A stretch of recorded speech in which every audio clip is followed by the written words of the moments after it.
Merci beaucoup, Monsieur le député. Je cède maintenant la parole à la porte-parole de l'opposition officielle pour une durée de 9 minutes 54 secondes. Merci, Monsieur le Président. Alors, merci à vous pour votre mémoire et votre présentation. Alors, si j'ai bien compris, Biais.ca et Tickets.ca, donc c'est 55 millions de chiffre d'affaires au Canada. Oui. 25 sont des... Vous êtes un site de revente, dont 25 sont des consommateurs qui revendent des billets entre eux. Donc, est-ce que je comprends que ça peut être la personne qui a acheté 2 billets puis qui ne peut plus y aller à la dernière minute et qui veut qui passe par votre site pour les revendre? Comme ça peut être une personne qui dit, ben moi, je vais acheter 10 billets, il y a un grand festival qui s'en vient, j'achète 10 billets, puis je vais me faire un petit peu de sous parce que je vais juste en utiliser 2, puis les 8 autres, je vais les revendre, puis je peux passer par votre site pour faire ça. OK. Et, mais ça peut aussi être, ça c'est 25 des transactions de votre site, mais la majeure partie, 75 ce sont des billets qui sont revendus... Qu'on achète. Que vous achetez vous-même, que qu'on Biais.ca... prend le risque d'acheter les billets. Alors, Biais.ca achète ces billets à des producteurs ou à des équipes sportives? Exactement. Ou à travers le Canada parce que c'est légal. Donc, un concert à Toronto, on a le droit d'acheter les billets et les revendre. Donc, alors, Biais.ca achète des billets et donc les revend. Donc, c'est un site de revente standard, là, je pourrais dire, cette portion-là. Donc, majoritairement, votre modèle d'affaires, c'est la revente de billets. Oui. OK. Puis, 25 c'est du personne à personne, comme disait le collègue de Saint-Jean. Est-ce que j'ai bien compris que vous avez 17 000 vendeurs? 17 000 vendeurs. 17 000 vendeurs. Bien sûr, on existe depuis 2007. Donc, 2010 qu'on a commencé les vendeurs, à peu près en même temps que la première loi, 2010-2011. Donc, on a eu 17 000 vendeurs, j'ai regardé dernièrement. Et les 17 000 vendeurs, est-ce que ça comprend les personnes qui vendent des billets qu'elles vont pas, les particuliers qui vendent des billets, qui revendent des billets qu'ils peuvent pas utiliser? Oui, ça comprend. Puis je vais être très honnête, des personnes qui en vendent un peu plus aussi. On a resté surpris quand on a regardé, il y a des gros chiffres des fois, là. OK. Dans un scénario où, bon, vous avez mis les points avec lesquels vous êtes d'accord du projet de loi. Vous nous avez exposé votre service à la clientèle, vos façons de faire et tout ça. Mettons que la loi était adoptée, le projet de loi, je présume de rien, là, mais que le projet de loi était adopté sans amendement ou avec certains amendements. Donc, Biais.ca serait visé, évidemment, par ce projet de loi-là. Est-ce que tous les intermédiaires, j'appelle intermédiaires, les 17 000 vendeurs, eux, est-ce qu'ils seraient aussi, selon votre lecture, visés par le projet de loi? Oui. Ils n'auront plus le droit de revendre. Selon le projet de loi, là, à moins que je me trompe, peut-être M. le ministre pourrait nous répondre, mais à moins que je me trompe, les vendeurs ne pourront plus vendre à un prix supérieur. Ah, à un prix supérieur. Mais ils vont pouvoir revendre leurs billets pour ne pas perdre. Mais comme nous, on se prend 15 bien, ils vont être perdants à 15 c'est sûr. C'est quelqu'un qui achète un billet de Paul McCartney, comme qu'on a vu à 900 $ et il décide de vendre son billet parce qu'il ne peut plus y aller, parce qu'il y a un empêchement ou quoi que ce soit, bien, il va perdre 15 de cette somme-là. Là. Alors, c'est ce qui explique pourquoi l'une de vos préoccupations principales, la première, en fait, qui est indiquée, c'est le plafonnement du prix. C'est que si un billet est vendu au prix d'origine à 100 $, que quelqu'un vous demande de le revendre, à ce moment-là, bien, il y a 15 $ qui s'envolent pour... Il va être vendu. C'est comme si le billet était vendu... 85 $ plus le 15 %. Alors, c'est pour cette raison-là là, que le plafonnement du prix ne fonctionnerait pas pour vous.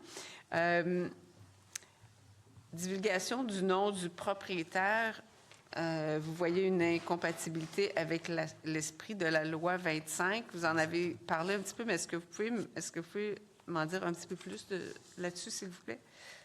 Bien. Le retrait de l'obligation de divulguer le nom du propriétaire, là, c'est important. C'est incompatible, c'est vraiment incompatible.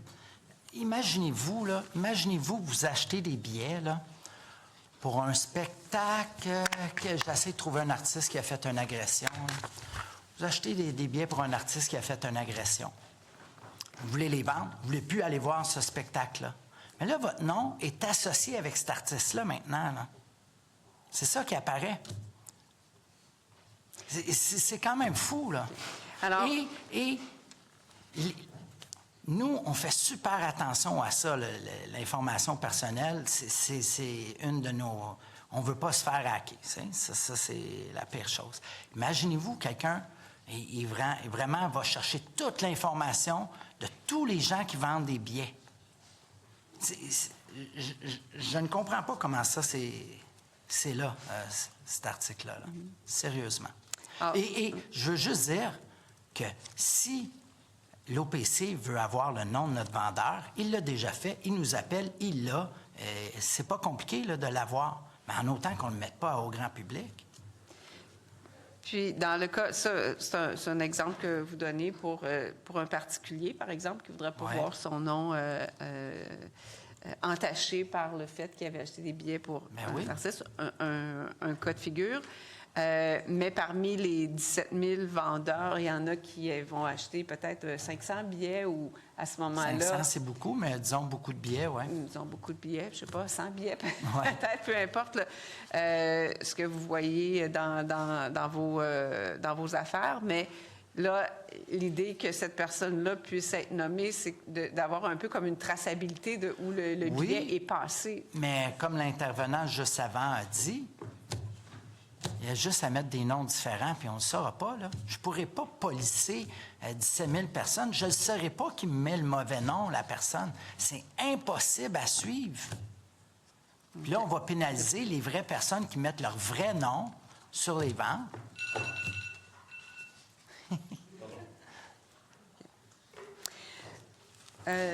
J'aurais une question à la page 5 de votre mémoire où vous donnez les données de l'Institut de la statistique du Québec. Donc, 32 des billets disponibles non vendus en moyenne en 2024. Donc, ça, c'est au Québec, évidemment, puisque c'est... au Québec. Et vous mettez aussi une donnée qui est propre à votre entreprise. Donc, 1,8 des événements sur billets.ca sont complets sur les billetteries primaires. Oui. Alors, ça, est-ce que ce 1 %-là, ce sont ça fait référence aux billetteries au Québec ou aux billetteries dans tout le Canada? Au Québec. Là, Québec. Je parlais vraiment juste du Québec. Donc, ça veut dire... Donc, c'est ici les grands événements au Centre Bell, au MTELUS. C'est pas mal ça. Parce que les autres événements, si on enlève les salles de 2000 personnes, allez chercher les stats, là, on les a regardés là, ce week-end. Si on enlève les événements de 2000 personnes et plus, on parle d'un taux d'inoccupation de 36 Okay. Donc, alors, 1,8 des événements qui sont complets. Oui. Donc, ce sont les grands événements, puis c'est minoritaire en proportion d'événements.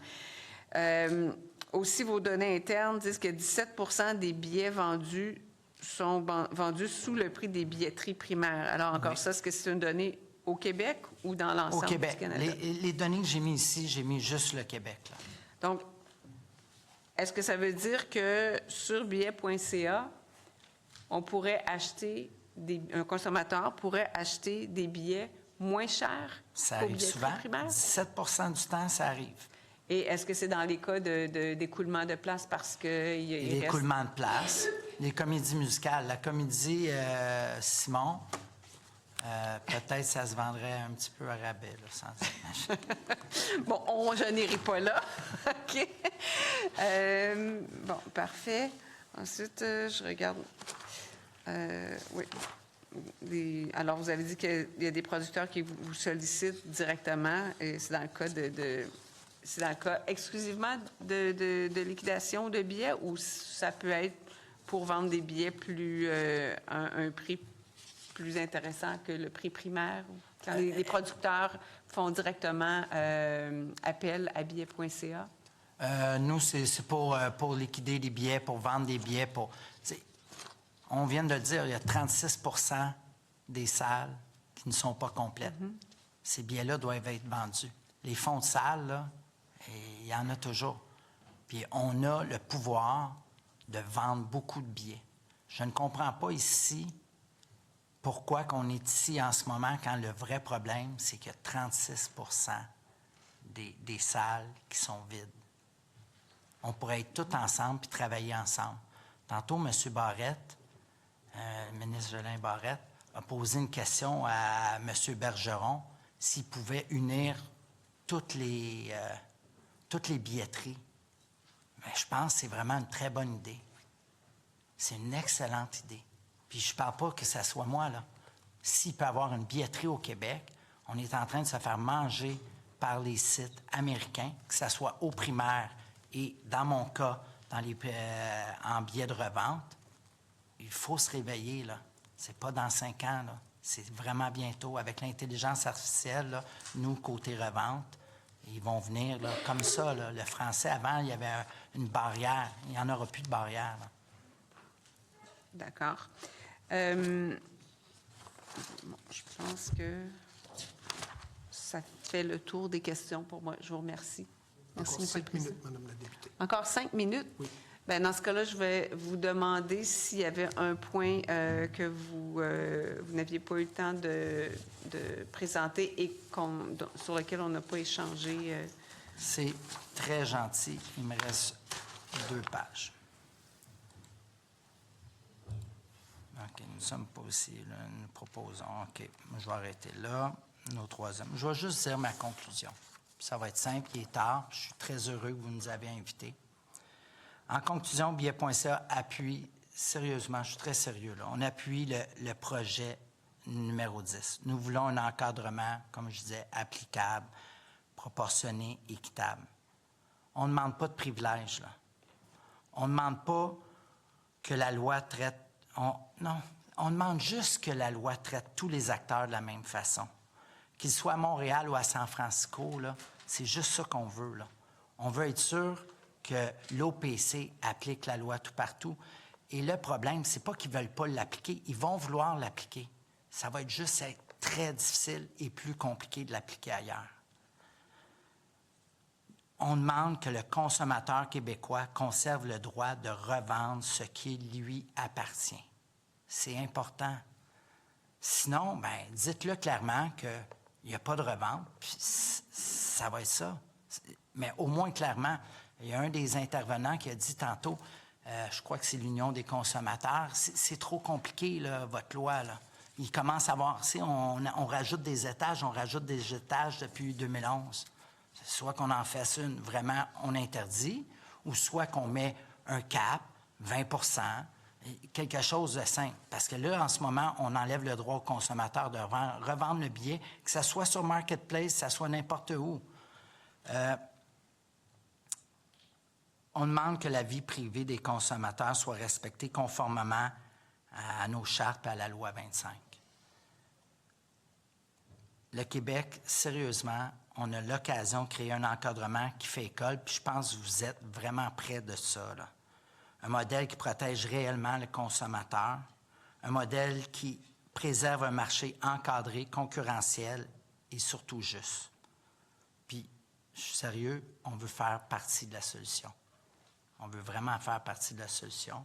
Puis nos portes sont ouvertes au gouvernement, à l'OPC, à la 10, à toute l'industrie. Merci de m'avoir écouté. Désolé pour la blague tantôt. Ça complète, Madame. Monsieur Bussière.